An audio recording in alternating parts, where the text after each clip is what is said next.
Good morning, everybody. Welcome to House Labor and Health and Social Services Committee. Happy Monday. Members of the committee, good morning. Members of the public and those of us joining us on Zoom, welcome. Mr. Caldwell, if you would please call the roll. Representative Clouston. Here. Representative Guggenmoss. Here. Representative Heft. Representative McCann. Representative Ottman. Absent. Representative Stivar.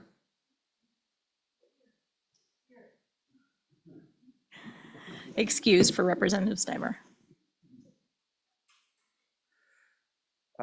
Representative Wasserberger. Representative Yin. Here. Chairman Rodriguez-Williams. We have a quorum. Thank you, Mr. Caldwell. Okay, so again, welcome.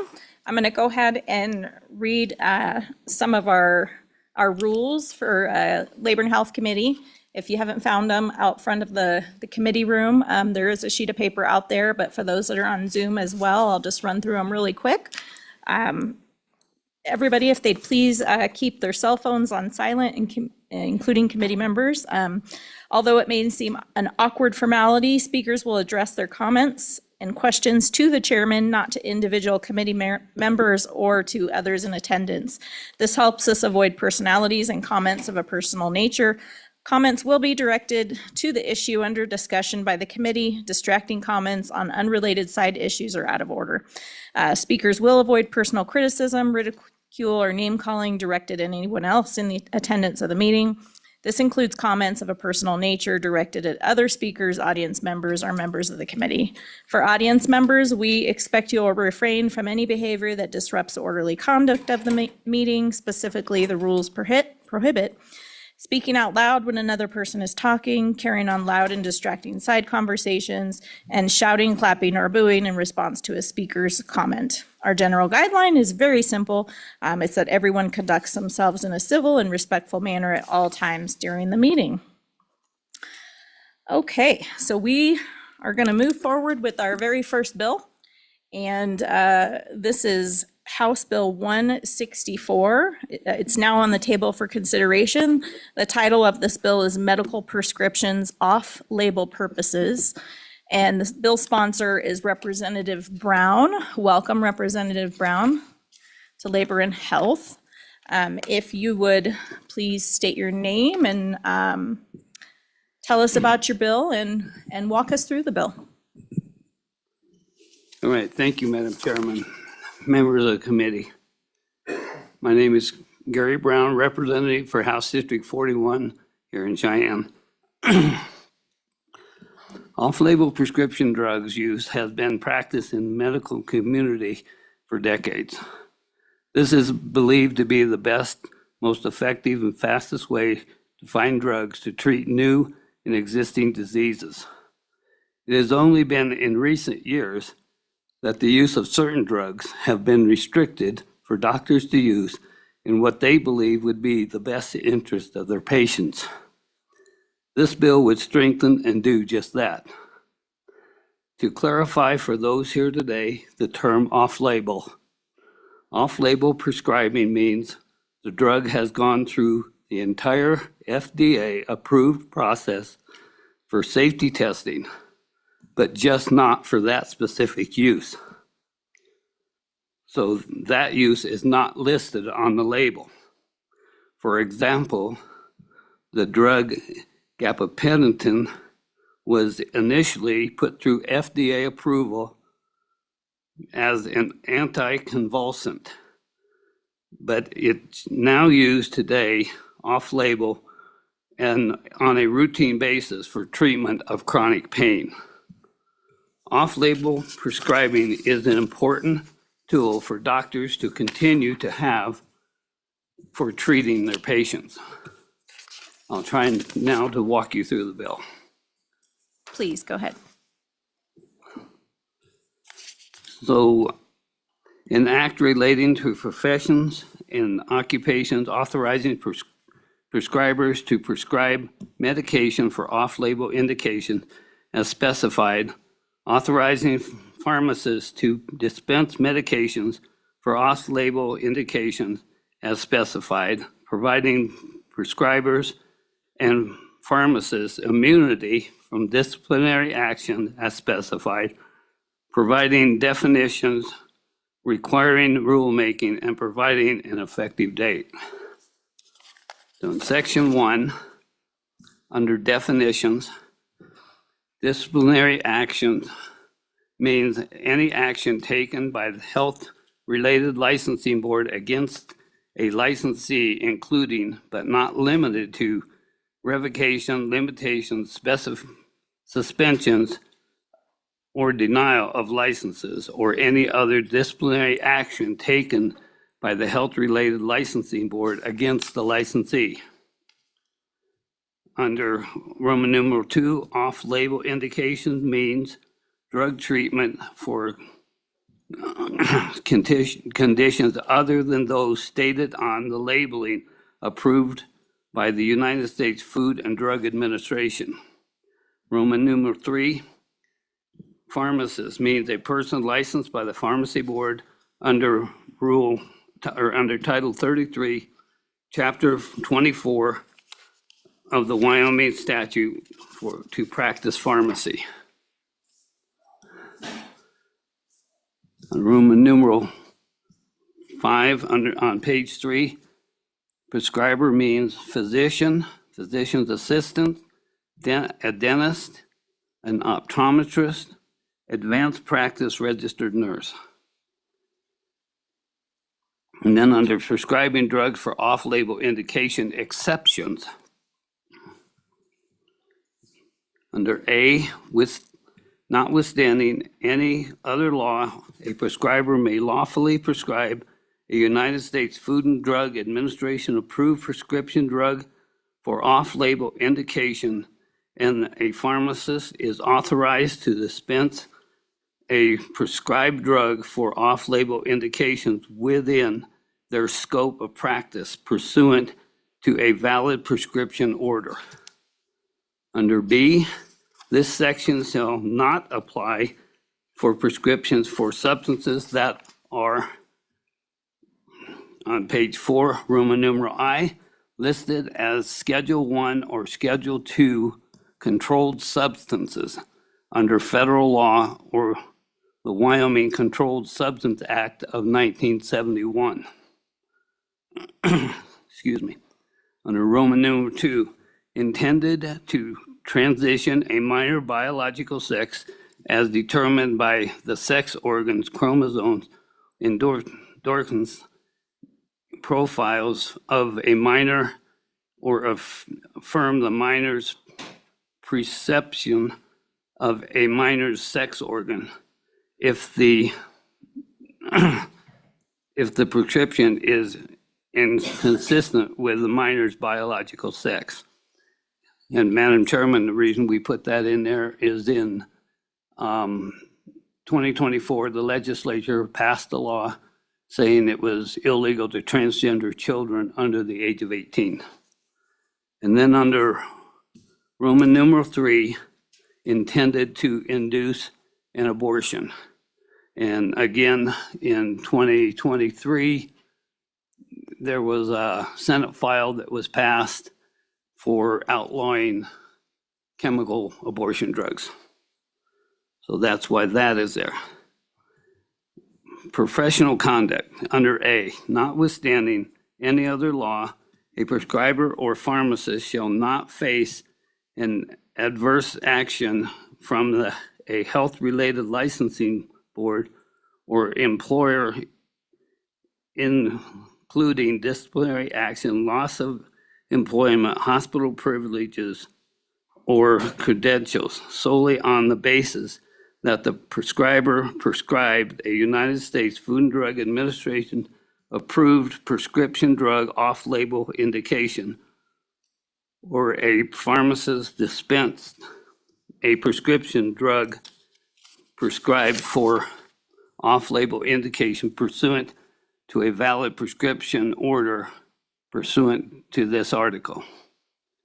Then on page 5 and under B, notwithstanding any other law, any recommendation, prescription, used, or opinion of a prescriber or pharmacist related to medical treatment that is not related by the Health-Related Licensing Board, the Department of Health Professional Association, or the United States Food and Drug Administration shall not be considered unprofessional conduct. And then finally, under Section 2, the United States Board of Medicine, the Board of Dental Examiners, the Wyoming State Board of Examiners in Optometry, the Board of Nursing, and the United States Board of Pharmacy shall adopt all rules necessary to implement this act. And then under Section 3 is the effective date. Thank you, Representative Brown. Committee, does anybody have any questions for Representative Brown about his bill? Representative Yin. Madam Chairman, thank you. Representative Brown, so this bill is almost exactly like a bill that we had 2 years ago. I think the impetus there was COVID, but the testimony we really got was there isn't a problem here. So I'm curious why you're bringing this bill now and what is the problem that we're solving with the bill? Representative Brown. Well, thank you, Madam Chairman. Representative Yan, as you know, during COVID, there were drugs that were restricted by the United States government, and doctors and hospitals were not allowing those drugs to be used. There were some doctors that had prescribed those drugs and against the will of the companies that they work for, and they lost their employment. And we look into the future and we know that there's always a chance of another pandemic. And we want to protect those doctors and we want to protect those patients if they want to use something that they feel is effective for them. Additional questions for Representative Brown regarding House Bill 164. Vice Chair Ottman. Thank you, Madam Chairman. Representative Brown, as I was reading this, am I to understand that a lot of these drugs are already in use and approved? This is just for an additional use that may have come to the surface? Representative Brown. Madam Chairman, Representative Altman, that's exactly what's going on. Off-label drugs have been prescribed and used, like I said, for decades. And a senator during the last hearing 2 years ago made the comment that he said, in other words, this codifies what is going on now. And that's exactly what it does. It just codifies and allows us to do those things. Any additional questions? Representative Clauston. Thank you, Madam Chair, and I'll give a little light on to Pepper's question and the history, and then I have a question for you. So, we had heard Representative, we had heard before about 20% of prescriptions are already being used for off-label uses. So this is a practice widely used. Mm-hmm. What we'd heard a couple years ago is we had an OB doctor prescribing a certain medicine during COVID, and his employer had asked him to stop several times, and he kept prescribing it. And they said, if you keep prescribing this, you're going to lose your job. And that's what happened. So that's how this came about. So I guess the question to you then is, does this specify maybe staying in your scope of practice? Is it? So, thank you. Representative Brown. My apologies. Madam Chairman, Representative Clausen, that's exactly what we're doing here is we're trying to keep, they should be within the scope of practice. It says this in the bill, that it should be within the scope of practice. So as long as that doctor's working like that, yes, that should be fine. Follow-up, Representative Clausen. So thank you. So, the question really came up last time is this gentleman was a physician, OB, but he was practicing antiviral type medicine, and his employer didn't feel like he should be dwelling into those fields because that wasn't his scope. How do you feel about that situation? Was he in his scope, or do you feel like he was practicing outside his scope? Representative Brown. Madam Chairman, Representative Clausen, me personally, I am not a physician. I am not in the medical field. And so it's hard for me to answer that question. However, we will have doctors here testifying today that can better answer that question than I can. So I think it would be best for that to be allowed. Representative Yin. Madam Chairman, Representative Brown, so there are two new pieces of this bill. So the one, it's about no trans drugs for minors, and the other one's for abortion drugs. Do you think that there's a risk of putting the abortion clause in there, of enjoining it with the existing lawsuit that there is in Wyoming, and risk this entire law? Representative Brown. Madam Chairman, Representative Yen, that law is in effect. It's currently tied up in the courts. And the reason that we put this in here is there will be a judgment call on that by the courts at some point, and so we wanted to cover that. Follow-up, Representative Yin. Yeah, Madam Chairman, Representative Brown. So my question to you is that, do you worry that this is also, that particular line is going to make the entire bill get caught up in a lawsuit as well? Representative Brown. Madam Chairman, Representative Yen, I don't feel that it would, because right now, with the abortion drug bill being in the courts, it's not in effect, and there's not much we can do about that right now, but we want to have that in there. Any additional questions from the committee for the bill sponsor? Okay, seeing none, thank you, Representative Brown. Don't go far. We will move on to public comment, and we have a lot of folks in the audience today, so I'm going to ask if you would raise your hand if you plan on testifying on this bill. Okay. Even if you're a lobbyist or government agency, please raise your hand. So we've got 1, 2, 3, 4. Okay, and I've got about 5 online. So we will move forward with public comment. So if you plan on testifying, please come forward. We have 3 chairs up here.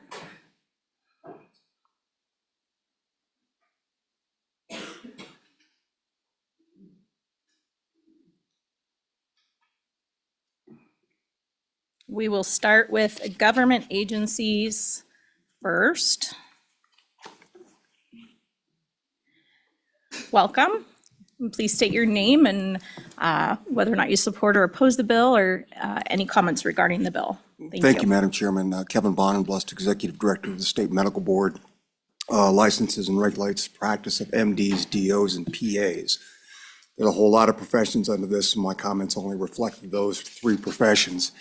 And what I would note is that as an agency, my agency doesn't take a for or against position on bills. We're simply here to advise and tell you what the ramifications may be upon how things work. So I just want to be clear, I'm not advocating or opposing this bill.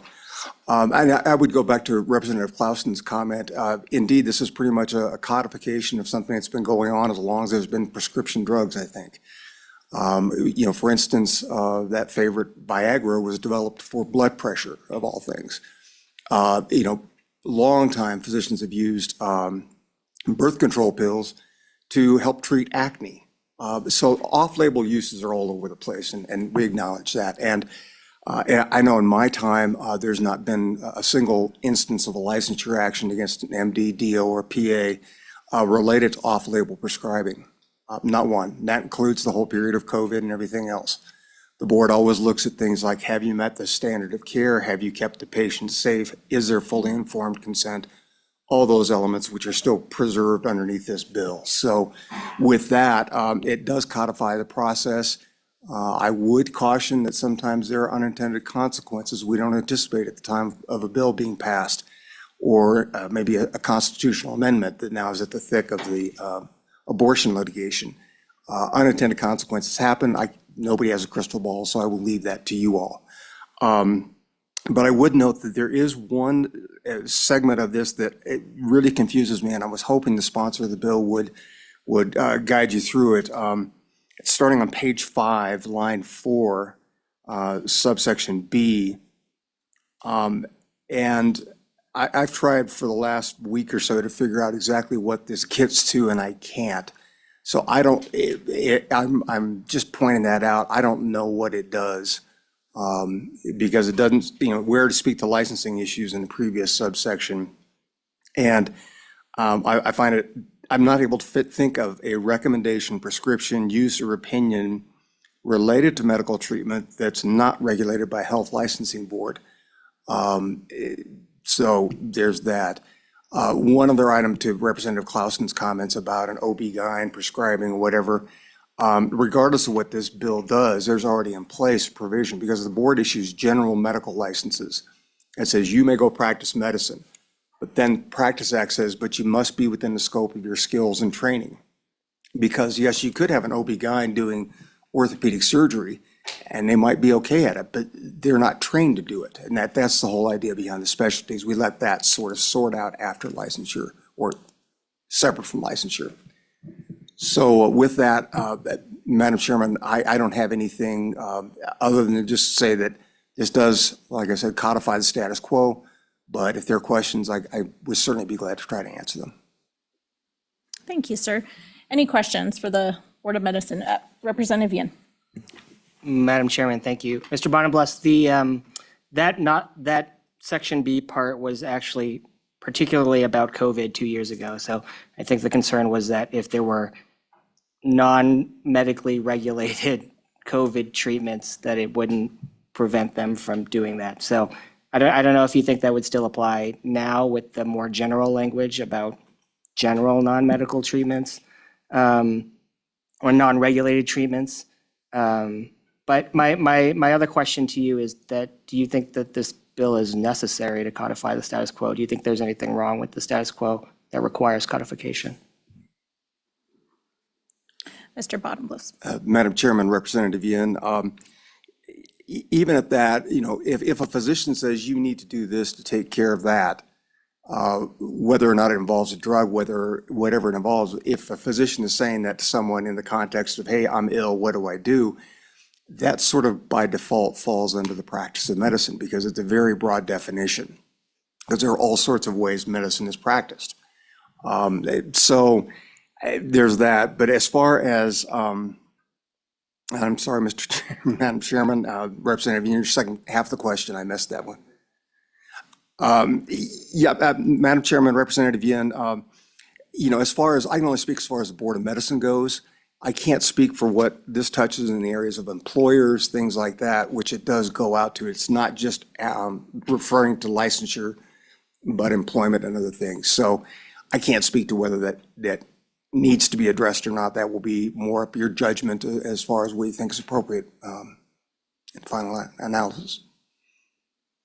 Thank you. Representative Clouston. Thank you, Madam Chair. Thank you, Director. Just kind of a question.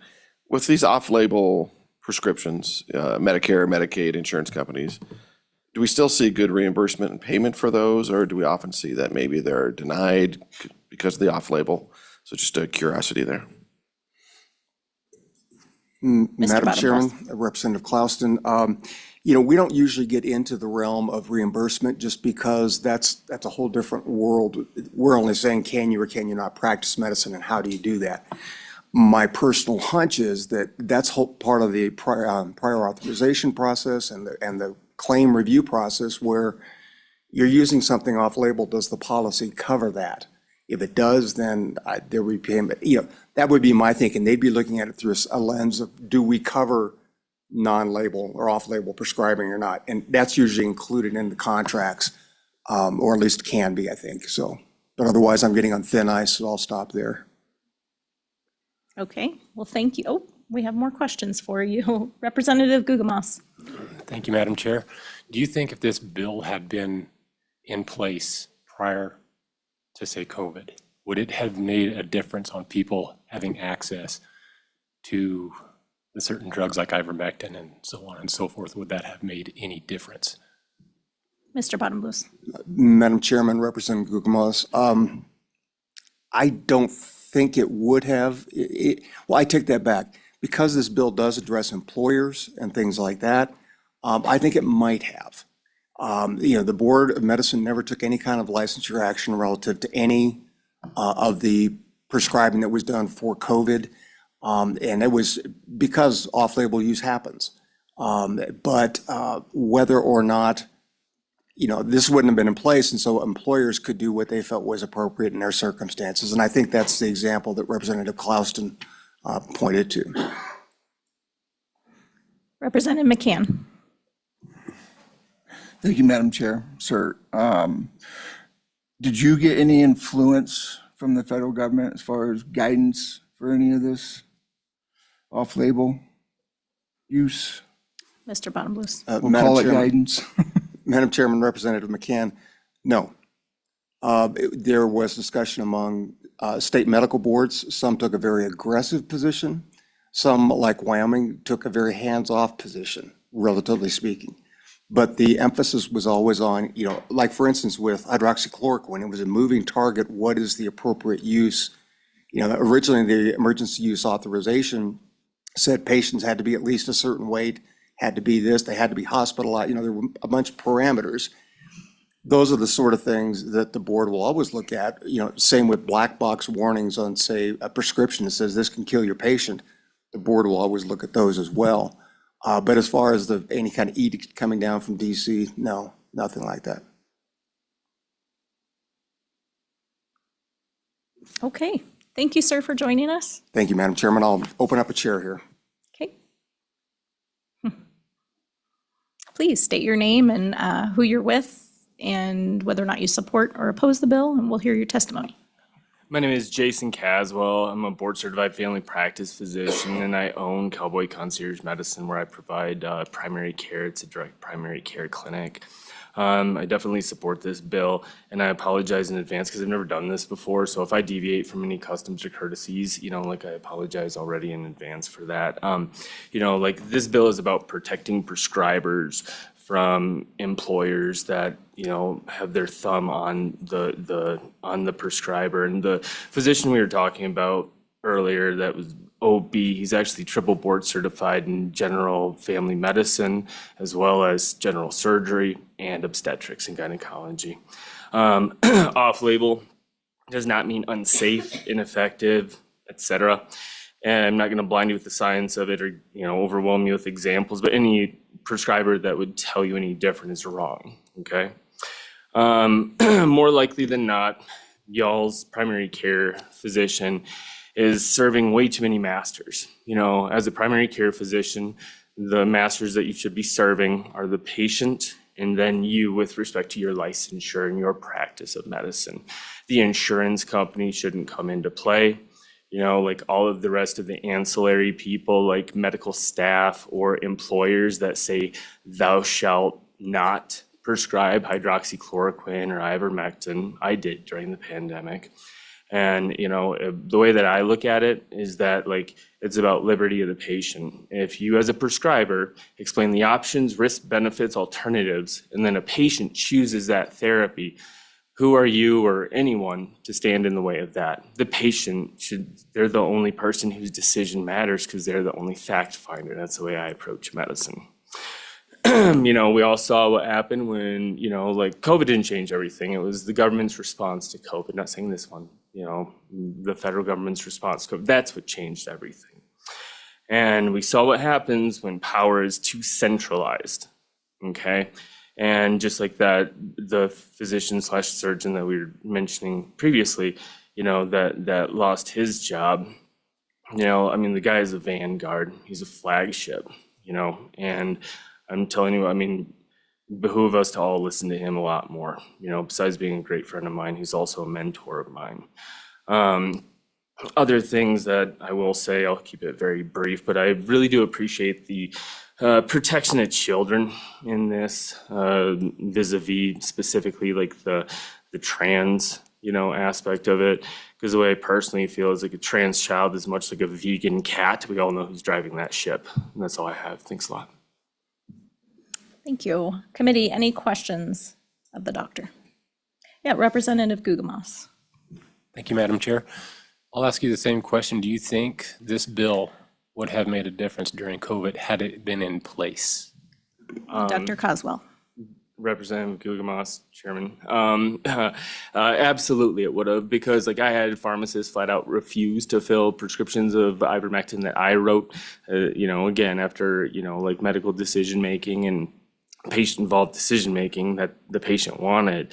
And, you know, like, I mean, I was able to find a pharmacist that would prescribe it, but just like with the gentleman that was, you know, let go because of, you know, he was doing what the patient requested, which was safe, you know, which was safe, you know, like those patients, you know, how many patients was he unable, you know, like to treat?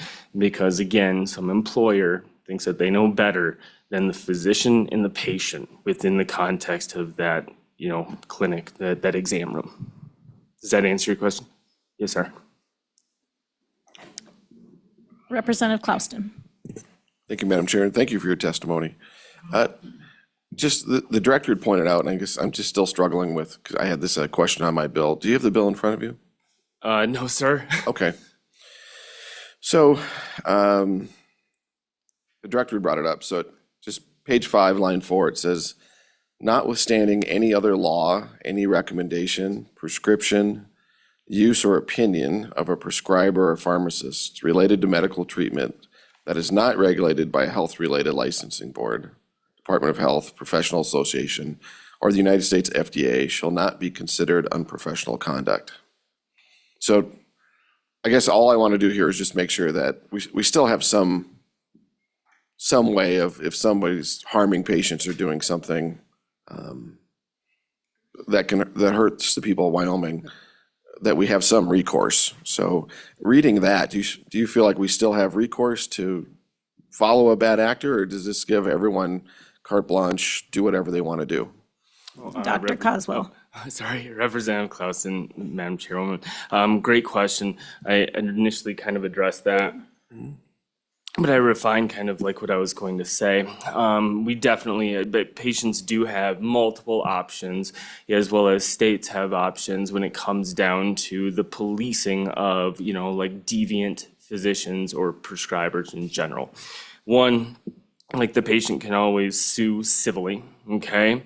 The patient can also bring a complaint for civil law. The patient can bring a complaint to the Board of Medicine, which is administrative law. If the Board of Medicine deems that that physician, you know, like, or PA with the Board of Medicine, you know, was practicing in a deviant nature, they can also involve the Attorney General, which is criminal law. So you've got civil, administrative, criminal law that, you know, like can be utilized in, you know, like as recourse for this. So this, you know, all this does is prevent employers from basically practicing medicine without a license and telling physicians and prescribers how to practice. Does that answer your question? Follow-up, Representative Klauston. Thank you, Madam Chair. It does help, and I'm just struggling with this paragraph, making sure that because this is notwithstanding any other law, shall not be considered unprofessional conduct. So for me, this is just a completely, I understand what you're saying. I just want to. Okay, yes, sir. I just want to make sure that we're not losing some protections that we it's a good currently question. have. Good question. Thank you. Thank you. Okay, thank you for your testimony. Thanks for joining us. Thank you. Please state your name and whether or not you support or oppose the bill, and we'll hear your testimony. And if there's anybody else in the public that wants to come forward, please fill the chairs. Again, keep your testimony brief, and let's keep our questions succinct so we can move on. Thank you. Thank you, Madam Chair. Patrick Lucas, a Cheyenne resident and retired physician assistant. I can't add much to the previous testimony, although A few examples that were mentioned, hydroxychloroquine I've prescribed for years in the military, for deployments, for soldiers and airmen. And it has been used for decades off-label to treat inflammatory conditions like rheumatoid arthritis and lupus. It's safe, it's been approved by the FDA. The FDA's website even states off-label prescribing is perfectly acceptable within the discretion and the doctor's judgment. I wrote prescriptions for hydroxychloroquine during COVID. My prescribing authority comes directly from my physician, so I was never in jeopardy of losing my job, but I did know that some pharmacists would refuse to fill it. Hydroxychloroquine is used for travel, so patients or Peace Corps volunteers or missionaries, for example, that were traveling to malaria endemic areas would get prescriptions for it. And I told them anecdotally that I knew which pharmacists would fill it and directed them to those pharmacies. But I don't believe that pharmacists should have been making that decision on their own for a valid prescription written by a prescriber. I was licensed by the Board of Medicine in family practice, which was my scope of care. That was also mentioned. In primary care family practice, we never know what's going to come through the door. I had patients come in for respiratory infection and diagnosed them with acid reflux. And I had patients come in for acid reflux. And in one instance, I diagnosed a patient with a life-threatening condition called a dissecting aortic aneurysm. So the scope of care in primary care or family practice can be almost anything, although we're trained to refer to the correct specialty or emergency room in that case. As far as the abortion pill, mifepristone, for example, it does have an approval by the FDA for abortion. However, that is with a black box warning, which is what the FDA calls its most serious warning for potential side effects. So if a doctor prescribes that without having seen the patient or performed appropriate testing, risks can include uncontrolled bleeding, as well as retained products of conception after an incomplete abortion. So without doing some kind of ultrasound, the physician would never know if the pill did its job or worked safely. So I believe medical malpractice is still covered under other statutes, whether it's off-label or on-label prescribing. Thank you. Thank you. Any questions from the committee? Okay, seeing none, thank you, sir, for your testimony. Thank you. Please state your name, whether or not you support or oppose the bill, and we'll hear your testimony. Thank you, Madam Chair. Members of the committee, Tony Decklever, I represent the Wyoming Nurses Association. I'm also a registered nurse, and I own a business here in Cheyenne. I am not a prescriber. I'm not an APRN, so I'm not a prescriber. The Nurses Association, when this came out 2 years ago, is not against the off-label prescription. Our APRNs prescribe, and they do that all the time. It's already being done, as you've heard in previous testimony. But as an administrator of an organization or a facility in Cheyenne previously, and an owner of a business right now that operates under policy, it is my job to follow the policy of my employer. And sometimes I like it and sometimes I don't. I have a very good nursing friend who was trained and took a job at a facility here in town. But the facility stated that even though you're trained to do this, it is against our policy to do it. And most medical facilities have a board, they have medical staff, they have a medical director, and these people are professional medical people that make decisions about what is safe for their employees and for the patients. So when I was administrator, the very first thing I would have my new hires do is read the policy and procedure manual, which is basically the Bible and the law of the facility. And as a administrator, when I saw an employee violating the policy, they were reprimanded. They were told, you cannot do this. I had a gentleman who was doing some work without wearing gloves. And I told him, I said, this is against policy. You must wear gloves in order to stay safe. And he said, but I don't want to. And I said, well, you have an option. You either can follow the policy of the facility or I can terminate you, because that is our in-house rule or law. If employers don't like the policy of a facility, they have the right to go to another facility. Just as previously heard in testimony, if a pharmacist or a provider doesn't want to provide that care, the patient has the right to go to someone who does, and that's their right. But we are reporters. As nurses, we are reporters. We have to report unethical conduct. We report gunshot wounds. We report abuse. We report lots and lots of things. We're reporters. And so if we see something that is not correct or it seems off, it should be reported. It should be reported to the facility, and then the facility can take on whatever policy they have for that particular infraction or whatever. So it's not the can you prescribe, it's that there's no punishment if somebody does something wrong. And that's what's kind of bothersome. So I would stand for any questions. Thank you. And remind me your last name again. How do you? Declever? Declever. Okay, thank you. Any questions of Ms. Declever? Okay, seeing none. Thank you for your testimony. Sir, if you'd state your name and whether or not you support or oppose the bill, and we'll hear your testimony. Good morning, Madam Chairman and members of the committee. My name is Steve Melia here in Cheyenne. I'd like to ditto on Mr. Lucas's testimony. He had most of the information I was going to present. He's very well versed in what he's doing. My background is in public health. Worked with the Baton Rouge EMS, not for them, just with them, and City of Houston Health Department for 5 years, and up here in the Wyoming Department of Health for 20. And during the COVID situation, hydroxychloroquine, I believe, was outlawed, and it had been around for 60+ years, used for various things, and it was very effective against the virus, as was ivermectin. And it is my observation that the pharmaceutical companies could not make enough money, so they came up with all their particular medications, which I thought was rather criminal in my opinion, and it cost a lot of people lives. So I'm supporting this bill for, as Mr. Lucas has said, that they can prescribe different medications that are coming under legal or criminal charges. Thank you. Thank you, Mr. Melia. Any questions for Mr. Melia? Seeing none, thank you for your testimony. Okay, Mr. Caldwell, we will move on to Zoom world out there. Can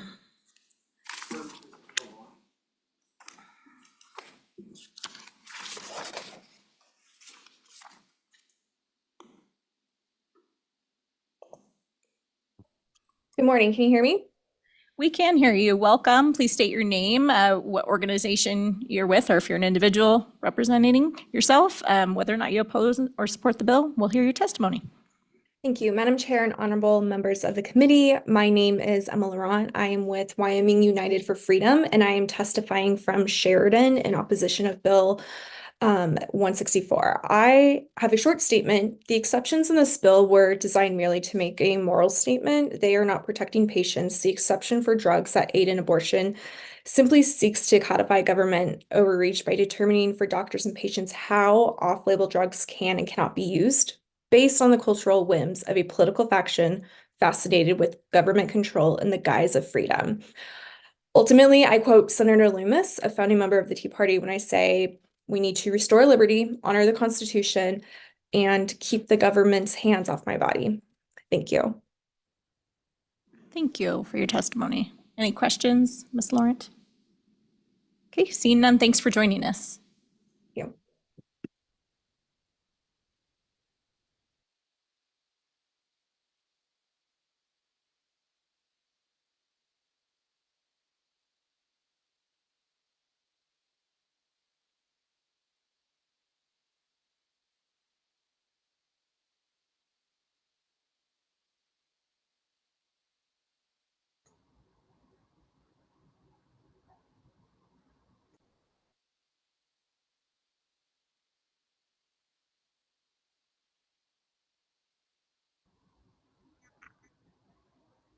Welcome, Mr. Schriftman. If you'd state your name.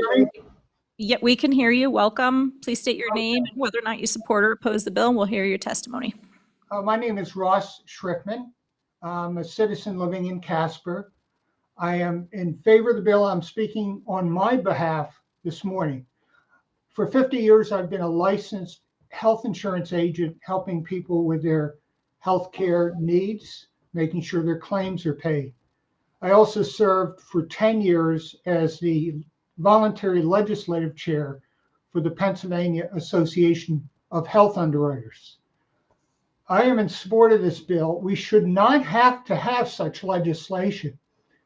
However, during the pandemic virus scare of 4 years ago, this makes this necessary.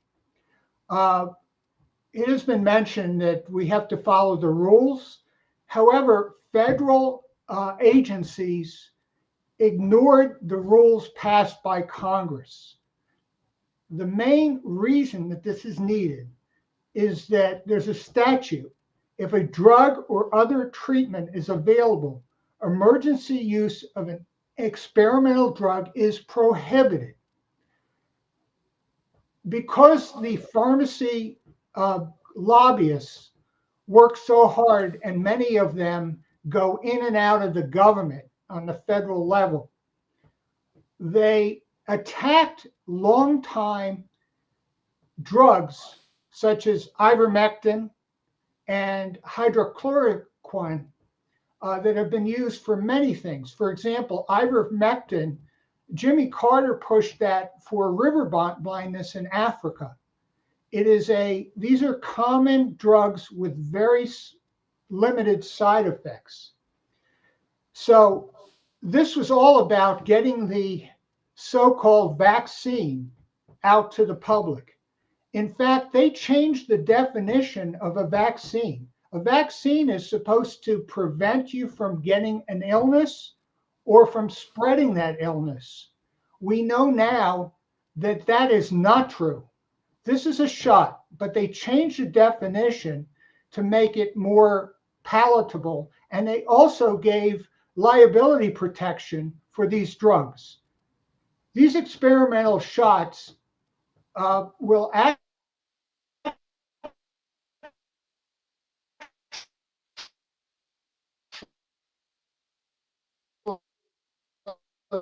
in my view, next several years, more people will the virus itself. Many people die because they could not get these drugs, and I am in support of this bill. Thank you, Mr. Schriftman. Any questions from the committee? Okay, seeing none, thank you for joining us this morning. Thank you. My technology worked, Madam Chairman. Thank you.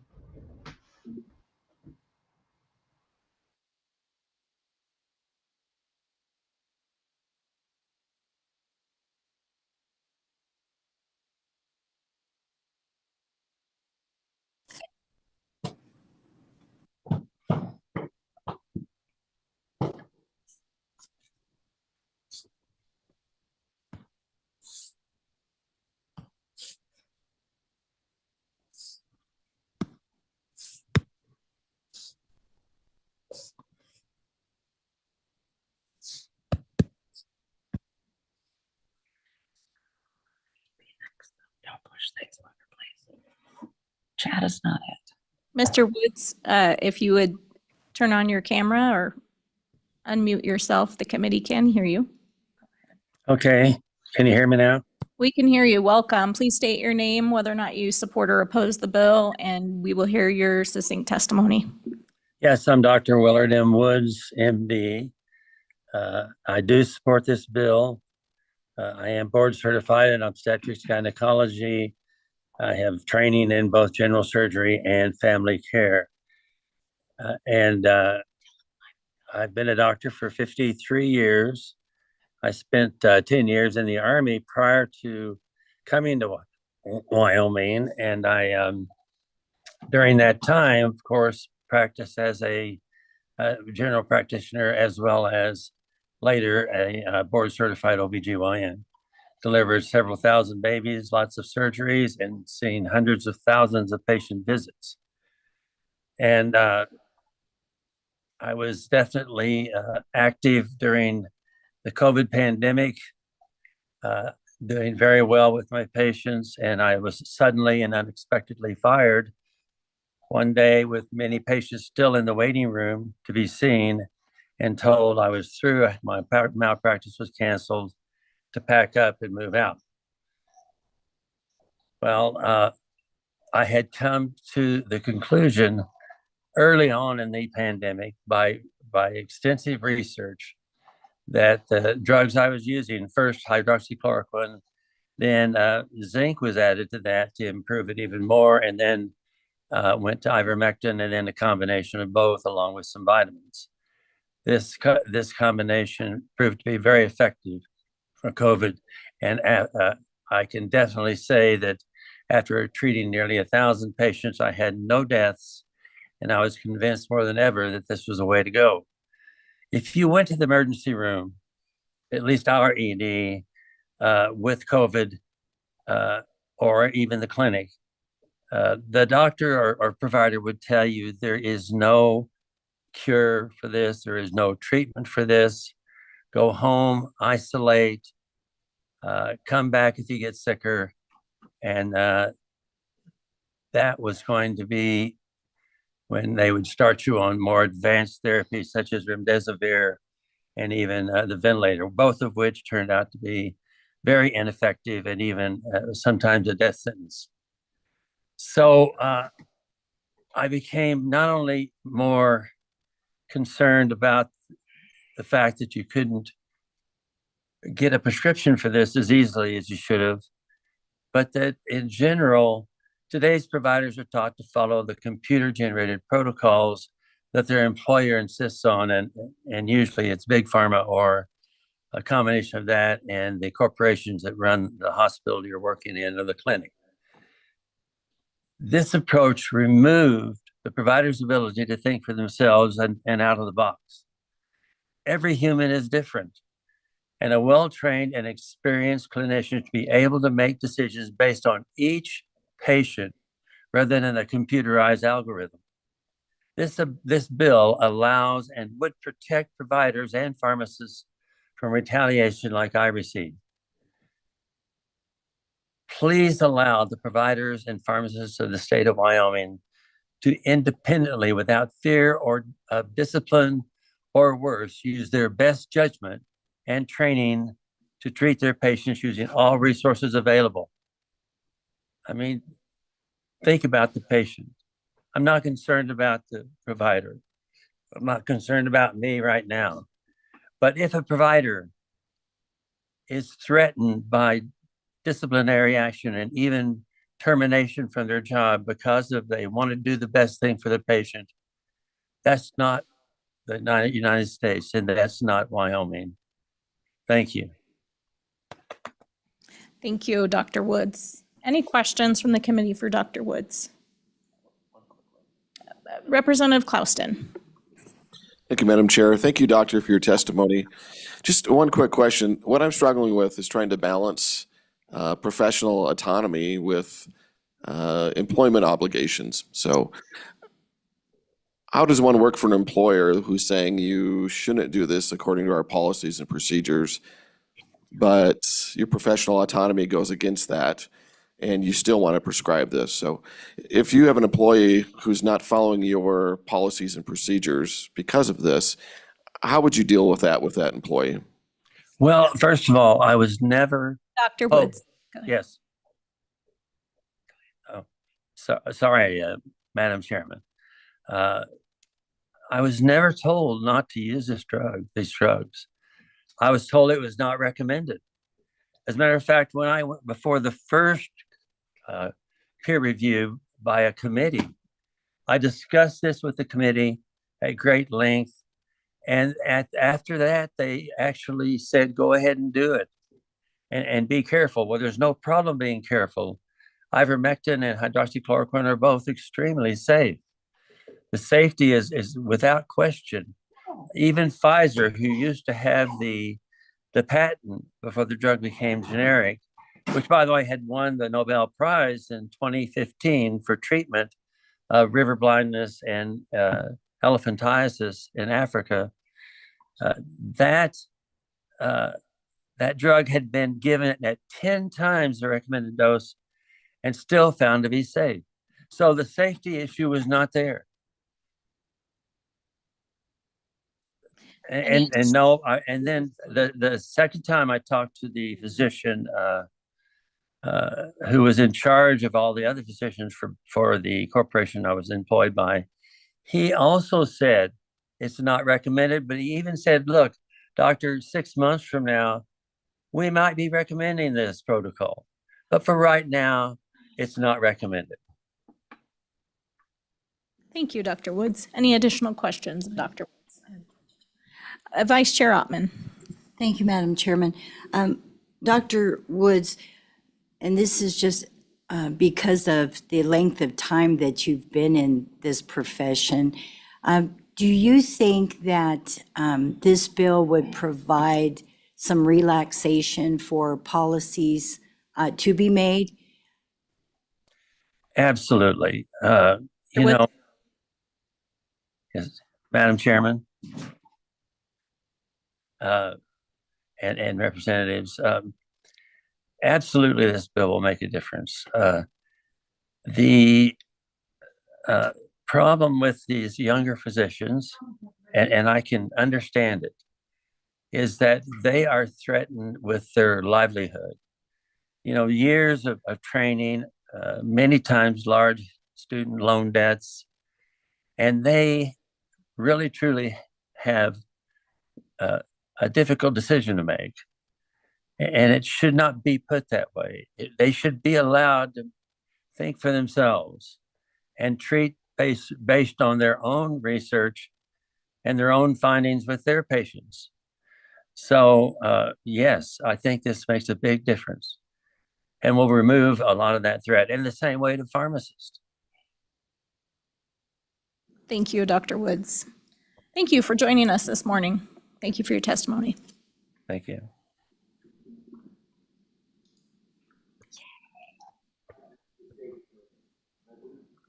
Okay. Welcome, Mr. Kirkham. Please state your name and who you're with and whether or not you support or oppose the bill, and we'll hear your testimony.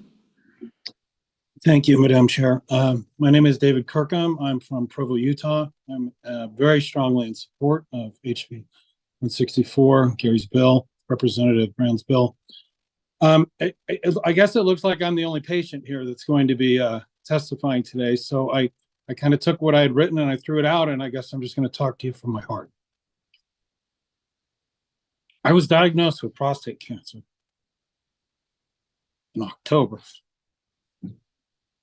I'm sorry. My grandfather died from prostate cancer. My mentor died from prostate cancer just 2 weeks before I was diagnosed. My father has been suffering for 30 years. Horrible. From the radiation effects of prostate cancer. You can see I guess I got the cards in my family for it. You know, I walked away from medical school to start building cars. So, you know, I had a pretty good background. I taught histology at BYU for 2 years as a TA. And, you know, I have a pretty decent background in medicine, I guess, for a lay person at least. And so I started doing research because I didn't want to end up the same way my dad did. And it turns out that my lesion's in a very bad place, probably the worst it can be, to where it's inoperable by surgery. And I think maybe many of you have heard, you know, that Mel Gibson on Joe Rogan just a few weeks ago, he said he had, you know, 3 friends that were cured by using ivermectin and fenbendazole, actually. Well, I had come to the same conclusion earlier. And I had to find a doctor in Canada to find out the dosage. His name's Dr. Mackus. Turns out he was the doctor that treated one of Mel Gibson's friends. And just last week, I was having dinner with my brother-in-law, who's a world-renowned cancer researcher, oncologist, University of Iowa. And I asked him if he'd heard about the Joe Rogan interview with Mel Gibson, and he just kind of nodded. And I said, well, what do you think about this? And his answer floored me. He said, David, ivermectin has well-known anti-cancer properties. I'm taking it at 10 times the dose, and I have been for 2 months. I have very little side effects. But the medication's not available. My brother-in-law's not able to study it. Can't get it.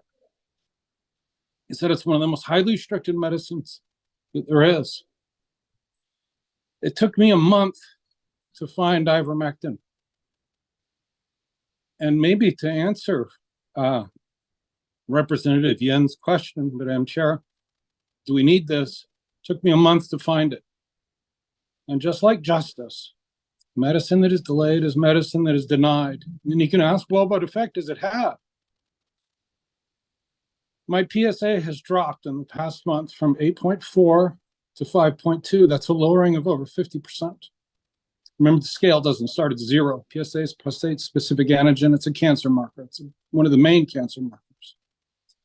My brother-in-law, I remember an oncologist he remarked, was one of the most incredible drops he had ever seen. And PSA only goes one direction in cancer, up. Mine's cut in half. So I would urge you to pass this. Thank you. Thank you, Mr. Kirkham. Committee, any questions of Mr. Kirkham?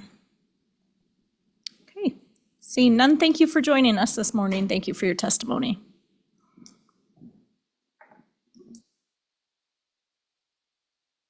Okay, committee, we will move on. Is there any registered lobbyists that would like to come forward on the bill? Okay, seeing none. Committee, what is your pleasure on House Bill 164? The bill's been moved by Representative Gugumas. Second by Representative McCann. Discussion, amendments, committee.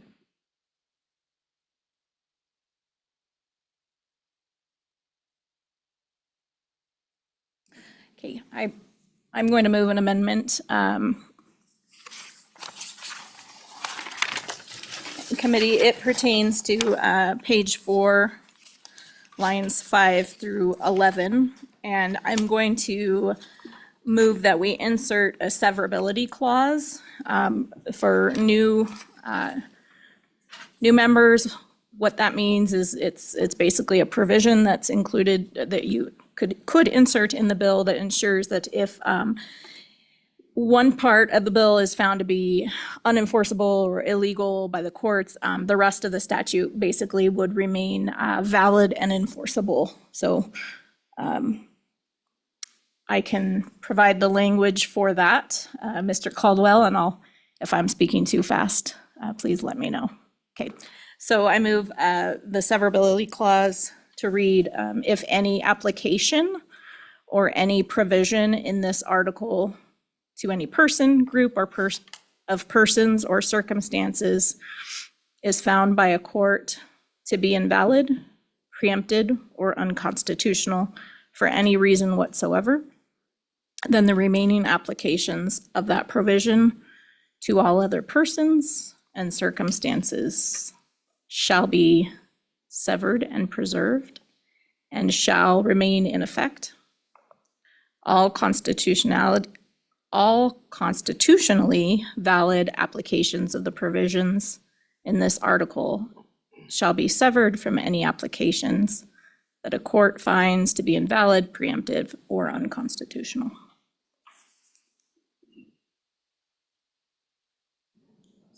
Seconded by Representative Gugumas.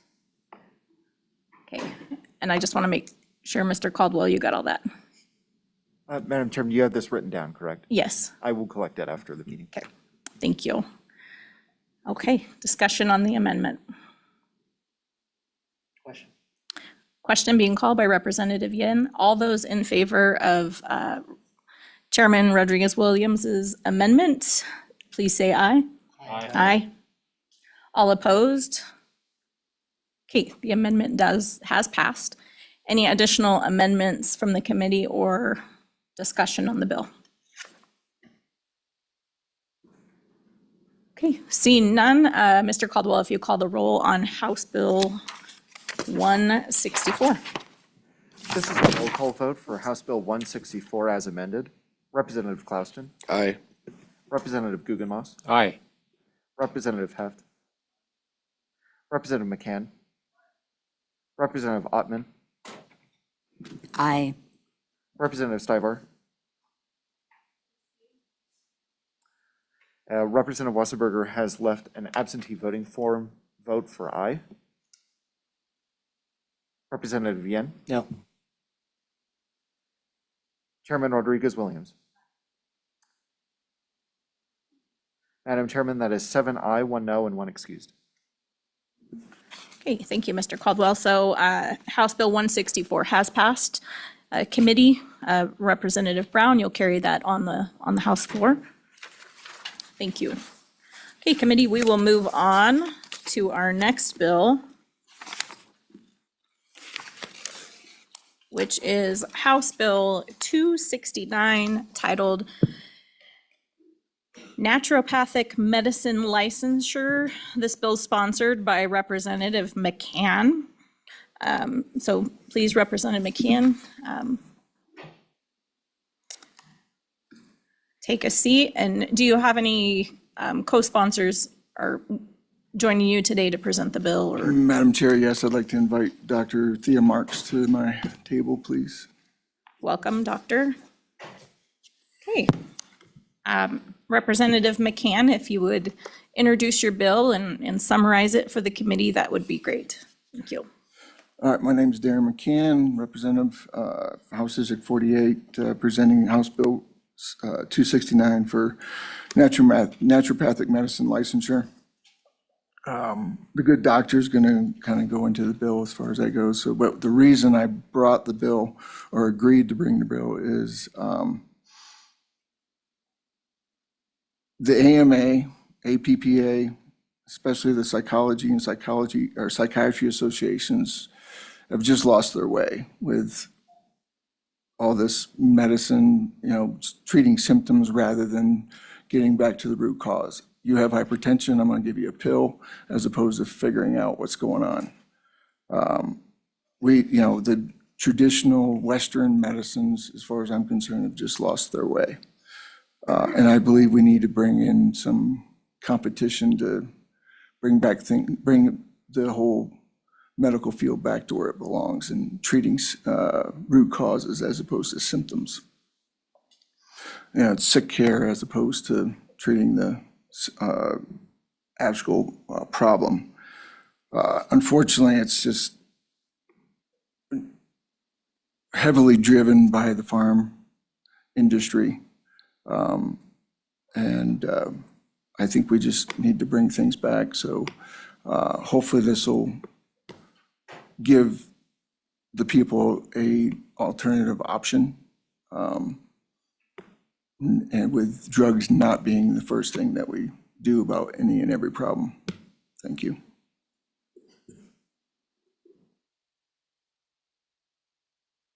Please, thank you.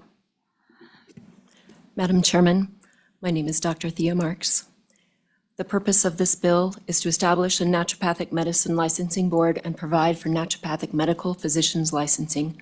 Licensing will allow naturopathic physicians to practice Wyoming under a defined scope of practice. This bill creates a naturopathic medicine licensing board and combines it with the Wyoming Acupuncture Board. Madam Chair, walking through the bill. On page 2, we start with definitions. Naturopathic medicine will be included under the Wyoming Acupuncture Act, creating the Wyoming Board of Acupuncture and Naturopathic Medicine. On page 3, continuing with definitions, lines 10 through 18. Approved naturopathic medical program is defined as an education program that provides a degree of Doctor of Naturopathic Medicine. This includes accredited graduate level, full-time didactic and supervised clinical training by a nationally recognized accrediting body. Defines the Council of Naturopathic Medical Education. Page 4 continues with licensing definitions for license to practice naturopathic medicine, licensed naturopathic physician, the North American Board of Naturopathic Examiners, naturopathic medicine. Page 5 creates the board. Lines 4 through 18, the Wyoming Board of Acupuncture has been amended to include naturopathic medicine. The administrative board has increased from 5 members to 9. 2 certified acupuncturists, 1 certified auricular acupuncturist, 3 licensed naturopathic physicians, 1 healthcare professional who is not licensed under this act, and 2 members of the public. Page 5, lines 5 through 8, through page 6, line 1 through 8. This authorizes the governor to appoint the members of the board and establishes terms for the new naturopathic physician members. Members of the current acupuncture board will be maintained. Further, on page 6, line 17, the board quorum requirement is increased from 3 to 5. Page 7, line 4 through 6, determining scope of practice and practice standards responsibility is added to the board's licensing responsibility. Page 7, lines 16 through 23, and continuing on page 8, the bill's licensure requirements are listed. Page 8, paragraph D, lays out the eligibility requirements to practice naturopathic medicine in order to practice naturopathic medicine. Line 10 through 12 states that a license is required to practice naturopathic medicine. Lines 14 through 18, use of title, words, and abbreviations or figures are defined. Page 9 to the top of page 10. This page mirrors current acupuncture licensing exemptions for naturopathic physicians who are licensed to practice in other jurisdictions while teaching, licensed naturopathic physicians who are licensed in another jurisdiction who come into the state to assist during a natural disaster or public health emergency. And with board approval, a person who is trained and all services are performed under the direct supervision of a licensed naturopathic physician and a student enrolled in an approved naturopathic medical education program, and that the practice is performed pursuant to a course of instruction, assignment from an instructor, and under the supervision of instructor who is a licensed professional in the instructed field. Page 10, lines 12 through 22, continuing through page 11. Paragraph F is important. This defines what licensure under this act cannot prohibit or restrict. Any other licensed, certified, or registered healthcare provider from practicing naturopathic medicine within the provider's authorized scope of practice. Any person who sells a vitamin or herb from providing information about that vitamin or herb. Page 11, lines 1 through 5. Licensure requirements cannot prohibit a visiting naturopathic physician from coming into the state and consulting with a Wyoming licensed naturopathic physician. Lines 7 through 10. Licensure cannot restrict any person who is licensed under this act from recommending Ayurvedic medicine, herbal remedies, nutritional advice, homeopathy, or other therapy. Page 12 through the top of page 13. This is a new licensure requirement language added to the Wyoming Acupuncture Act as it pertains to naturopathic physician applications. The application must be written and verified by oath, and proof must be submitted that the applicant is a graduate of an approved naturopathic medical program and successfully passed a board-approved competency-based examination that represents federal standards of education and training, or was previously licensed or certified in another jurisdiction. There are exceptions to that. The license or certification must meet the standards that the board determines are substantially comparable to the existing standards, and that the license or certificate was not suspended, revoked, or otherwise restricted. Licensure requirements continued on page 13, lines 4 through 8. The board is authorized to investigate any disciplinary actions and determine if sufficient restitution has been made. Lines 15 through 18 requires applicants for acupuncture and naturopathic medicine licensure to provide fingerprints and other information for a criminal history background check. The remainder of pages 13 and 14 are conforming amendments, simply adding naturopathic physician or naturopathic medicine to existing statute.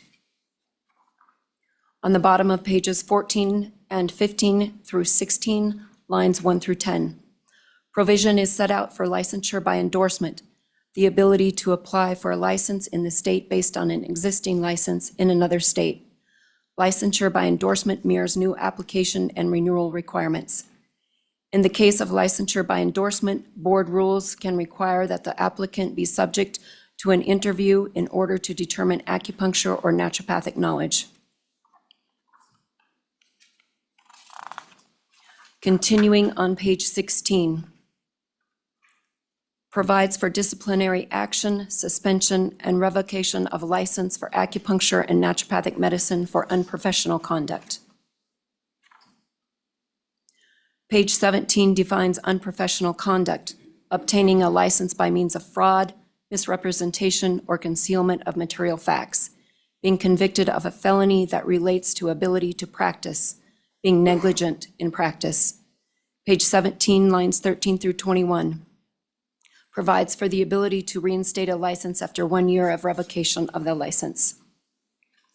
Page 18, continuing with restriction of license process and violations penalties and proceedings. And finally, page 19, the Wyoming Board of Acupuncture and Naturopathic Medicine is authorized to promulgate rules necessary to implement this act. Page 20, this act has an immediate effective date. We're staying for questions. Dr. Marks, thank you. Okay, Miss Representative McCann, it appears there's a fiscal note attached to your bill. Would you like to explain that or summarize it if you have it in front of you? Madam Chair, yes, I do. Obviously, we're going to be adding a few people to the board, but we decided to go with the acupuncture board to combine it with that to hopefully minimize cost. So that's, kind of where we're at as far as that goes. Okay, thank you. Committee, questions for the bill sponsor, Vice Chair Ottman? Thank you, Madam Chairman.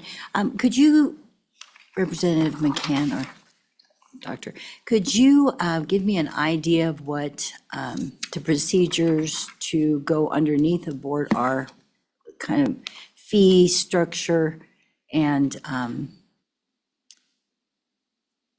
just participation? Would it automatically be available for most people that are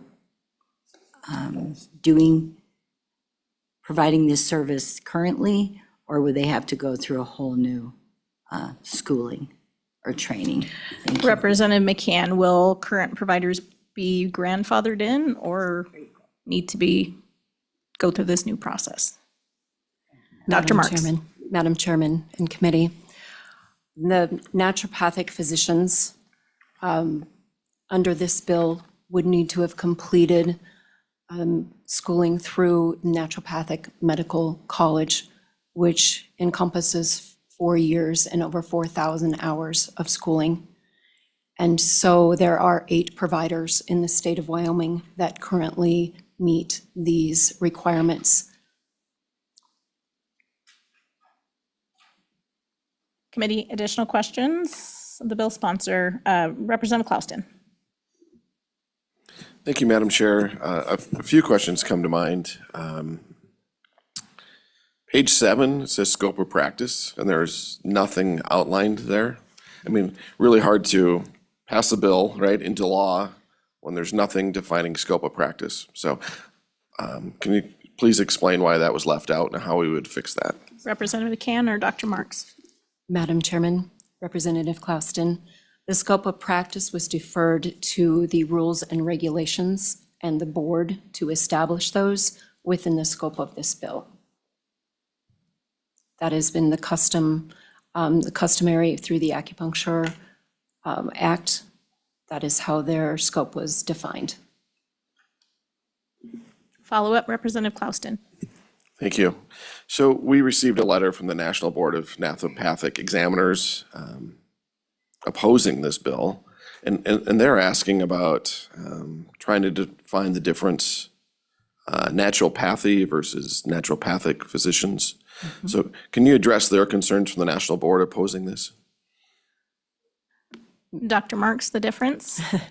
Madam Chairman, Representative Klauston, naturopathy and naturopathic doctors, naturopathic physicians are often used interchangeably, and there are different governing bodies that provide different certifications and regulations. So the scope of practice would be defined relative to our extensive training under the National Board of Naturopathic Examiners, the NABE, that governs our medical association. I believe what you have received is from another association. There are multiple ones out there. Additional questions, Representative Yen? Madam Chairman, yeah, so I do want to dive into the Scope of Practice Act stuff, or Scope of Practice definition. So members, none of you have really had to debate a scope bill, thankfully, because they are a lot. We've had debate over optometrists versus ophthalmologists, right? And each person debating its scope. So with acupuncture, in there's a definition of what acupuncture is. An acupuncturist is a person with a license to practice that definition of acupuncture. So that, I feel like that's pretty well defined actually in statute. With naturopathic medicine, I mean, that's as broad as medicine. So I guess if we're not going to define something a bit more specific and we're going to leave it to this board, you're comfortable with a board of half acupuncturists determining what your scope of practice is? Dr. Marks. Madam Chairman, Representative Yin, thank you very much for the question. This bill was laid out with that determination that the rules and regulations would be determined under this board. With acupuncturists, many naturopathic physicians are also schooled in acupuncture. We work very closely with the profession. We do have very different levels of education, and this can certainly be laid out for further discussion. Thank you. Any additional questions of the bill sponsors? Okay, seeing none. Representative McCann, Dr. Marks, thank you. Don't go far in case we have some challenging questions. Okay, I know that we have quite a few online that want to testify on this bill, but if I can have a show of hands from the public, lobbyists that want to testify on this bill, that would be great. Okay. 1, 2, 3, 4, 5, 6, 7, 8, 9. And we've got 9 in the audience and 12 online when I last counted. So committee, what I'm going to do is I am going to limit time on public testimony for 2 minutes. And then I would just ask the committee if you have any questions of those that are testifying, just to keep your questions succinct so that all the public can be heard on this bill. So we do a thorough job listening. So we will begin with in-person testimony. So members of the we're beginning with government agencies. If there are any government agencies, please come forward.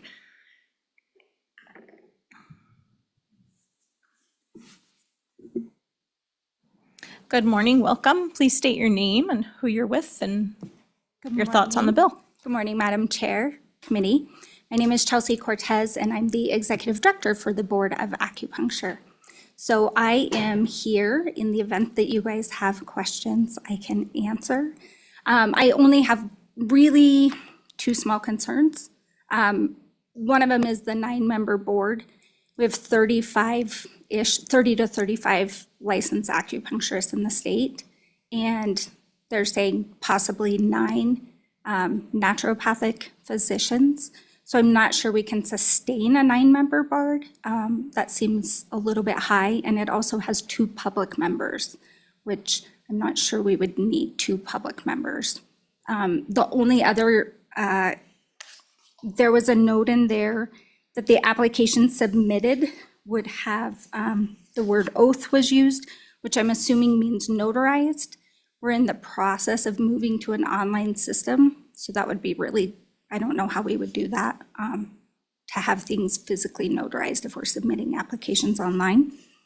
And then with the background check language, the way it is written would prohibit the office from issuing any of these licenses once this bill is approved until the FBI approval and all of that came through. And that can take anywhere from, we've seen 3 months to like over a year.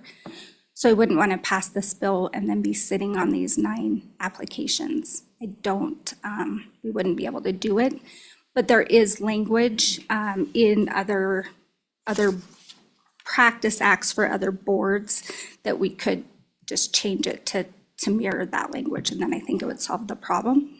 It would also, regarding the background check, it would also need to be added into this bill. It references 719-106 and 719-201, but it's not actually been put in there, so we just need to make sure we put it in there, or else we can't do anything with it. And with that, I'm here to try to answer any questions you guys might have. Ms. Cortez, do you have those amendment ideas or concepts available for the Madam board Chair, in which regards one? to the background checks? Yes, so there is similar language in 719-106. Oh, sorry, let's start with the first one. With making sure, we just need to change it so it would say, it would need to be amended to say that we could issue them immediately and that we didn't have to wait on those background checks to come through. And I think that I think it's in the Chiropractor Practice Act that we had that. I might have to look that back up. I can get it though. Thank you. Okay. Any questions of Ms. Cortez from the committee? Seeing none, thank you for joining us. Thank you. Okay. Public, please come forward. We got 3 chairs here.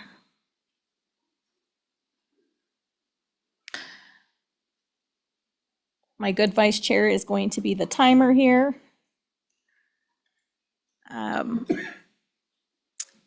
Go ahead, Dr. Marks, with your testimony. Madam Chairman, members of the committee, good morning. My name is Dr. Thea Marks. I'm a licensed naturopathic physician practicing in Connecticut, but I'm also a 5th-generation Wyoming native, born and raised in Kinnear. Coming from a rural community on the edge of the reservation, I know firsthand how difficult it is to access primary care in much of our state. People have begged me to return home to provide care, but I cannot do so without licensure. This is why I support HB 269.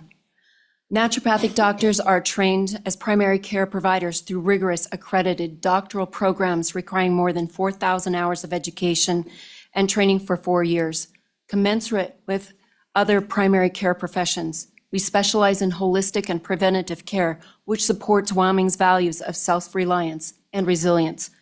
I recognize that many states, including Wyoming, are mindful about not adding regulatory burdens, but the reality in healthcare is that licensure is the framework that helps consumers, our friends, families, and neighbors distinguish the educational level their provider has achieved.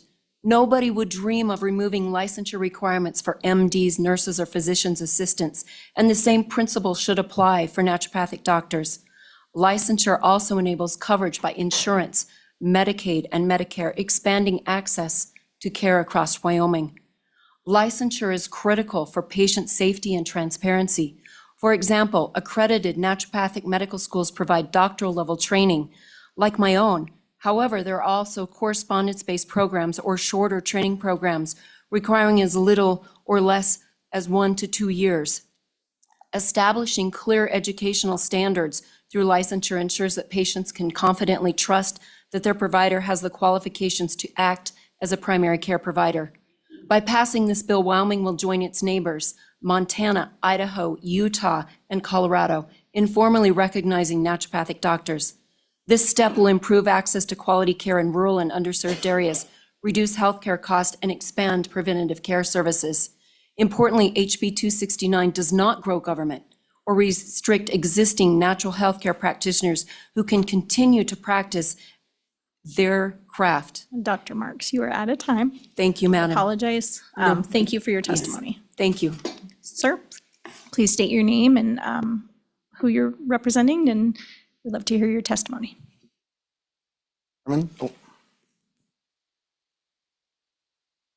Sorry. Thank you, Madam Chairman. My name is Sean Palmer. I'm also with the WYMP. And I am for this bill. I'm a naturopathic doctor from Laramie, Wyoming, of 18 years experience.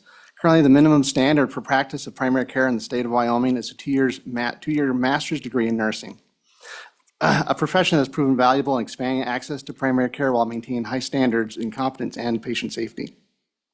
As previously stated, we represent a group who went through medical school and received federally recognized doctorate level degrees with training in primary care training as primary care providers. That puts us as a profession between a nurse practitioner and a conventional medical doctor in our total training. This means we have already exceeded the standard that the state of Wyoming sets for recognition for primary care providers, and will continue to meet and even exceed that standard when that standard for nursing and physician assistants eventually requires a doctorate. We are asking for not more than what the state allows for scope of practice of a master's degree nurse family practitioner while providing doctorate level care. We are also a profession that is trained to interact and be part of the larger healthcare community. We give referrals to conventional medical doctors, specialists, and other qualified healthcare providers when necessary. We often communicate with other healthcare providers regarding a patient's care. In certain circumstances, we provide guidance for mainstream doctors as the best supplement protocols. For example, naturopathic doctors advise oncologists at the Cancer Treatment Centers of America as to which supplements are okay, and even improve outcomes for chemotherapy and which might be harmful. And when a conventional medical care provider gets frustrated with a patient who's run out of options, like when medications cause kidney and liver problems and there isn't something more the doctor can prescribe for pain, we can assist with additional kidney and liver safe pain management options. Doing all of this while offering our communities a unique, holistic perspective on how to treat their day-to-day primary care health problems. Thank you. Thank you. Any questions from the committee for Mr. Palmer? Yep, Representative Clouston. Thank you, Madam Chair. Thank you, Dr. Palmer. We don't have scope of practice in this bill. Is current scope of practice, can you prescribe medications? What are the legal standings for that? Dr. Palmer. Madam Chairman, so that varies quite a bit from what particular state. In some states, the scope can be fairly broad. Largely, usually it tends to include a small set or limited set of more common safer medications. I think the intent of this profession, though, is largely, if we can, to avoid the use of medications with our clients and only use medications sparingly when it seems necessary or when we don't have another option. Thank you. Follow-up, Representative Clouston. Thank you, Madam Chair. Thank you, doctors. To be clear, I'm very much in favor of what you do. I have a close friend who's incredibly trained. What you do is very valuable. But I need to see a scope of practice. Will you be able to prescribe or not? And what prescriptions, what levels would it be? Right now, we have no scope of practice, and we're just going to let everyone write their own scope of practice. It's not our normal procedure. So normally we get to see what we're voting on or against, and then we kind of work that through with the board and with the people. So that is my main concern about this bill is right now, it could be written any way, and we have no way of knowing what's going to be in there. So how would you address that concern? Dr. Palmer. So as the scope of practice is currently written, as Thea had remarked earlier, it's in the rules and regulations section. We do have an initial draft of that rules and regulations. And so that's something we might be able to share with the committee at an appropriate time. Additional questions of Dr. Palmer? Seeing none, thank you, sir, for your testimony. Thank you for joining us. Ma'am, please state your name and who you're with and whether or not you support or oppose the bill. And you'll have 2 minutes. Very good. My name is Dr. Susan Graham, and it turns out that I'm a doctor of naturopathy, not pathic. I never realized there was quite a difference, but I hear from my fellow panelists that there is quite a difference insofar as objections that I have to this bill. First and foremost, that government is best, which governs least. I am adamantly opposed to this bill. I see the expediency of using an existing board of acupuncturists and acupuncture. However, I've never, ever stuck a needle or drawn any bodily fluids from any of my clients, and I never will. I think it's not along lines of best practice to sandwich these two modalities, these two very, although there are commonalities, different. I look at my client. I listen to my client. I direct my client to go to Blue Envelope Health Fair to have their blood drawn, and then to take those blood results to their practicing physician. And then I can look at them too and compare them to a resource book that's available to anybody. My training was rigorous. I had a mentor in Casper, Wyoming. And while I was doing my accreditation work, I want to point out that the very first course that I took was on ethics and how to avoid being arrested for stepping out of my lane, which is very clear as a doctor of naturopathy. I don't prescribe medications. I stand for questions, but I am adamantly opposed to this bill. Don't do it. Thank you, Dr. Graham. Any questions from the committee? Seeing none, thank you, ma'am, for joining us this morning. Please state your name and whether or not you support or oppose the bill, and we'll hear you for 2 minutes. Madam Chairman, my name is Jessica White. I am a naturopathic doctor from Cheyenne, Wyoming, and I support this bill. Licensing naturopathic doctors in Wyoming will ensure increased access to healthcare for Wyoming residents. There is a shortage of doctors in Wyoming, leading to many people going without medical care or seeking medical care in other states. I am personally acquainted with people who travel to Colorado to see medical doctors, naturopathic doctors, and midwives. Naturopathic doctors are trained as primary care providers and could help to alleviate the burden on the medical system. Additionally, patients who are specifically seeking naturopathic care would not have to travel to find an ND. The licensure of naturopathic medicine in Wyoming would also mean a wider scope of practice for naturopathic doctors and greater freedom for them to treat their patients. The licensure and scope of practice in a state is an important determinant of where naturopathic doctors choose to locate, leaving other areas short of doctors. There are naturopathic doctors like myself who hold a license in another state, but choose to live and practice in Wyoming. My license in the state of Colorado allows me to perform important procedures, such as administering injectable vitamin B12 for patients in Colorado. Licensing NDs in Wyoming would allow me to offer similar treatments for patients in Wyoming. This would also open the possibility for naturopathic doctors to practice additional specialties like midwifery with the necessary certifications. Thank you. Thank you. Any questions for Dr. White? Okay, seeing none, thank you, ma'am, for joining us. Thank you. Please state your name, who you're with, and whether or not you support or oppose the bill. Madam Chairman and representatives, I'm April Martinez, and I'm a naturopathic doctor from Rawlins, Wyoming, but I also help clients virtually across the state. Thank you for letting me come speak today. I'm here to voice my opposition to House Bill 269. As written, this bill poses significant challenges to practitioners like myself and the communities that we serve. This legislation reflects only naturopathic medicine, and according to the brief that they have, it states that they would like to prescribe medications. And all this while excluding traditional naturopathic doctors like myself, who focus on low-risk, safe, non-invasive practices such as nutrition, hydration, detoxification, and stress management.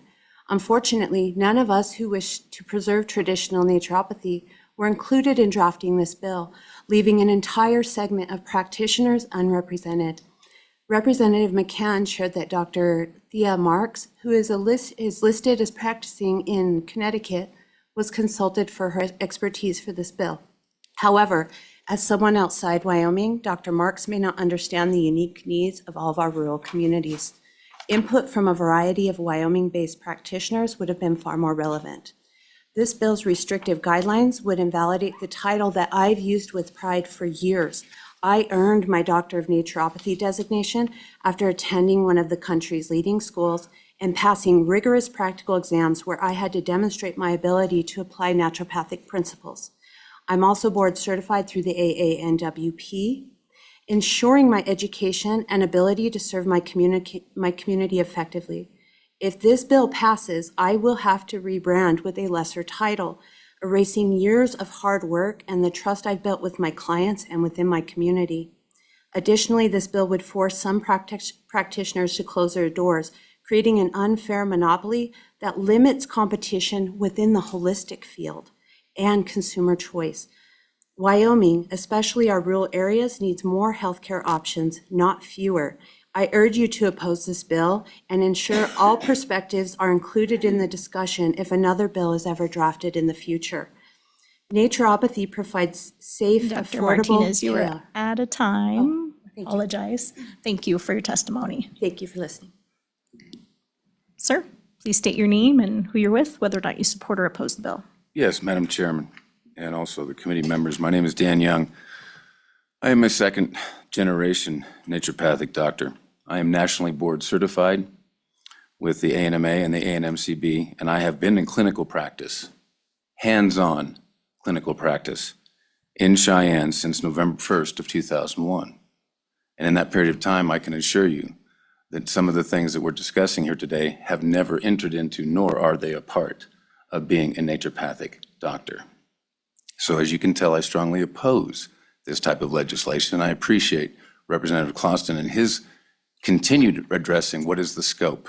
I think that's a very important thing, and I appreciate, hopefully you'll ask that question again. There is a Wyoming Association of Naturopathic Physicians.org that seem to be spearheading this movement, calling themselves naturopathic physicians. By definition, that is a person qualified to practice medicine. I don't think that's accurate. There's very alarming things about HB 269 that I can go into a list of that I've provided you as a handout. I'm going to refrain from addressing that because I know that you will read that. This is a serious issue. Since 2001, I've successfully performed over 80,000 hands-on clinical evaluations using naturopathic principles. I've worked with people all over the state and all over the country. I also have a state and federally regulated herbal remedies lab that is stationed here in Cheyenne. And we provide ongoing education to naturopaths across the country through our mentorship program. The notion of this bill is, I'd like to echo Representative Yin's comment. What problem are we solving? There is no problem that exists at all. This would, in fact, on my bullet points that I've given you, limit education and accreditation, create monopolistic practices, unclear on the appointment process and scope of practice. Board possesses unlimited ruling power, asking to make up rules after the board goes into effect. Consumer rights and free markets definitely will be infringed upon. Consumer confidence and insurance costs will go up. Insurance costs, consumer confidence down. And we will find that this is going to be also mentions prohibiting the education of natural procedures to the public. This is very alarming, and I thank you for your time. I thank you for your vote no on House Bill 269. Thank you, Dr. Young. Any questions of Dr. Young from the committee? Okay, Vice Chairman Ottman.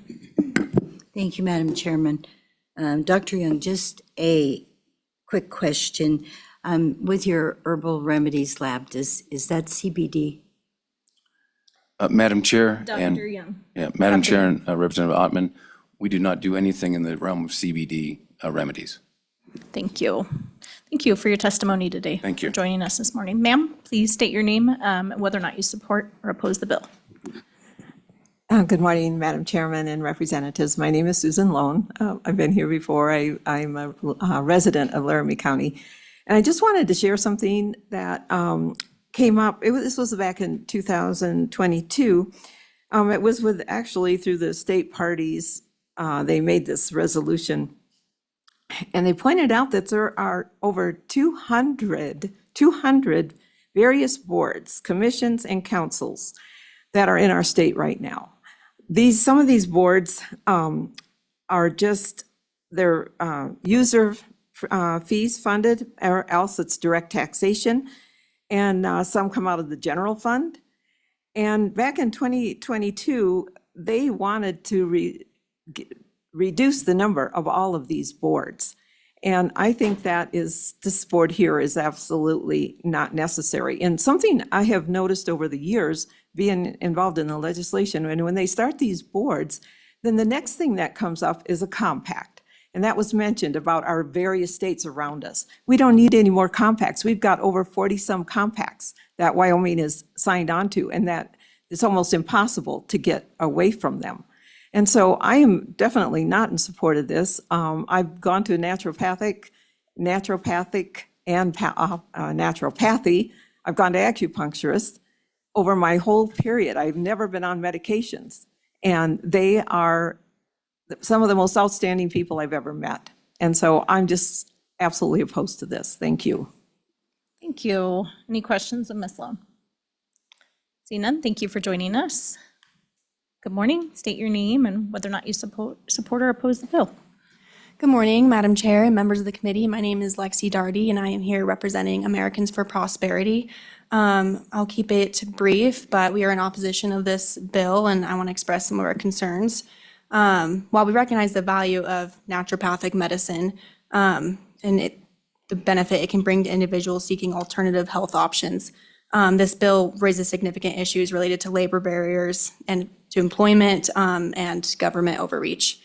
This bill proposes creating a new licensure for naturopathic practitioners by amending the Acupuncture Practice Act. Currently, acupuncture licenses in Wyoming are already among the most expensive. This bill would make naturopathic licenses similarly cost prohibitive, presenting an undue financial burden on practitioners.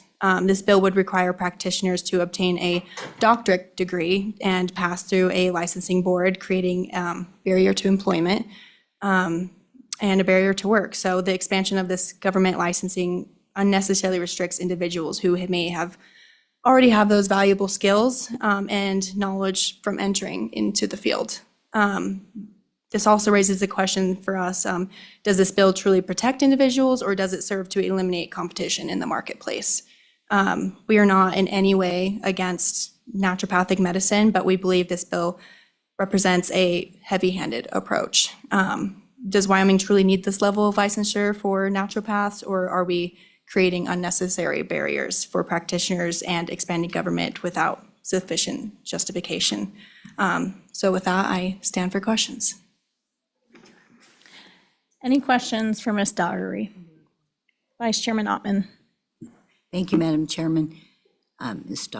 Daugherty. One question I do have quickly is that I've heard that this would enable the naturopaths, rather than be a burden, that it would enable them to then be covered by insurances. Do you know anything about that, or is that seen as a burden or a relief? Ms. Daugherty. Madam Chair, Representative Ottman, I do not have a great answer for that at this time, but I would love to get back to you on that. Thank you for joining us this morning. Thank you so much. All right, we will move to online public comment since the chairs are empty. Okay.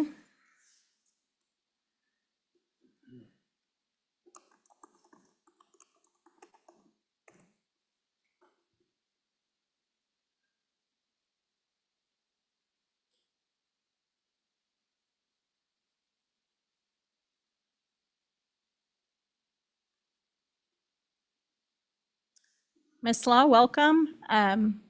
Please unmute yourself. State your name, who you're with, and whether or not you support or oppose the bill, and we're allowing 2 minutes for testimony. Okay, excellent. Thank you.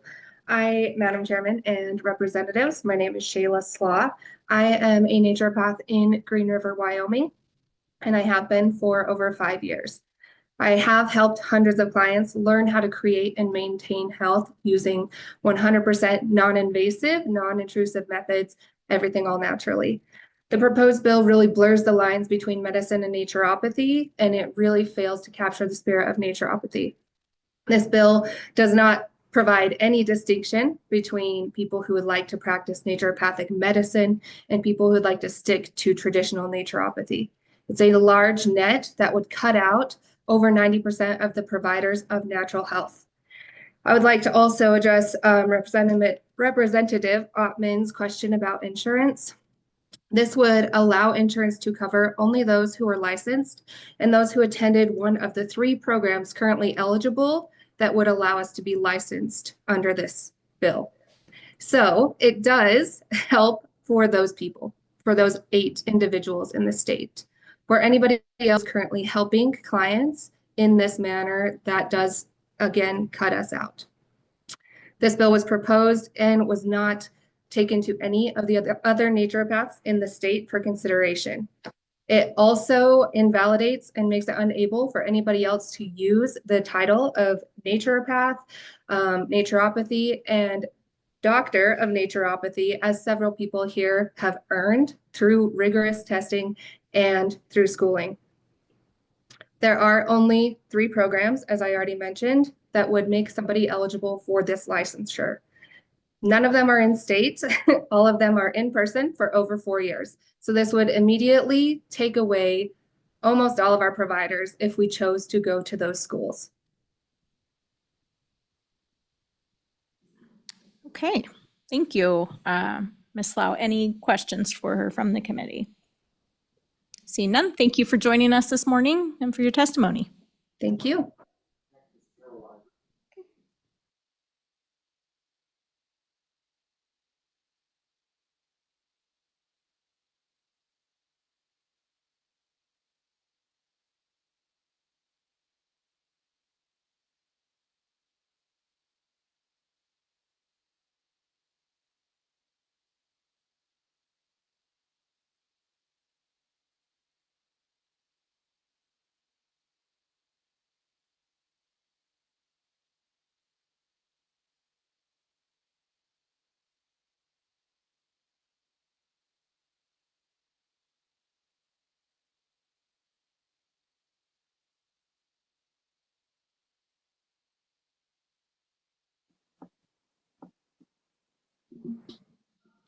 Good morning, Ms. Farr. Welcome. Please state your name and whether or not you support or oppose the bill, and we'll hear your testimony for 2 minutes. Great, thank you. I am Laura Farr. I'm the Executive Director of the American Association of Naturopathic Physicians, the national association representing licensed naturopathic doctors, and I urge your support for HB 269. I understand the confusion here. It is very important for the committee to understand the different educational standards that this bill is speaking about. This profession, like all professions, has undergone an evolution. Over 100 years ago, the roots of naturopathy and naturopathic medicine were absolutely the same. One branch decided to pursue a more rigorous, scientifically based approach to develop naturopathic medicine as a full primary care profession that collaborates seamlessly with conventional medicine. Our medical schools, therefore, have evolved into 4-year medical school programs that interweave traditional naturopathy and conventional medicine. Another branch has more limited medical education. That's the people who you are hearing in opposition to the bill. They do not do primary care and are not hireable by conventional medical institutions or covered by insurance because they don't meet the educational standards of primary care providers. I stress that licensure is critical in setting the highest bar of educational standards for primary care providers, and that's what this bill is speaking to. Because in the US, there are also many programs that offer certificates or degrees as naturopaths or practitioners that are not medical school programs. Many are correspondence schools offering online or weekend courses, very limited programs of dozens of hours or a few weeks in duration instead of the 4-year programs that our graduates attend. These kinds of programs may best be described as training health coaches, but are not doctoral level medical programs. An analogy is the difference between a licensed midwife that receive medical training and work in medical institutions versus a lay midwife. I don't think anyone would argue that we should allow medical doctors to practice medicine without the highest educational standards. We don't allow medical doctors to use the title doctor without educational standards. So licensure really is critical because it is the framework that helps consumers differentiate between educational standards. Licensure in the healthcare context is required not only so that patients can be sure that who they're seeing is appropriately trained to do primary care, it's also required for insurance companies to cover services and for programs like Medicaid that particularly help rural and underserved communities. I can also answer the representative's question about insurance if Madam Chair desires. Thank you, Ms. Lau. You are out of time. I apologize. Any questions from the committee for Ms. Lau? Okay. If you'd like to submit that answer to your question via email to the vice chairman, I would encourage that. Mr. Caldwell, it's getting close to 10.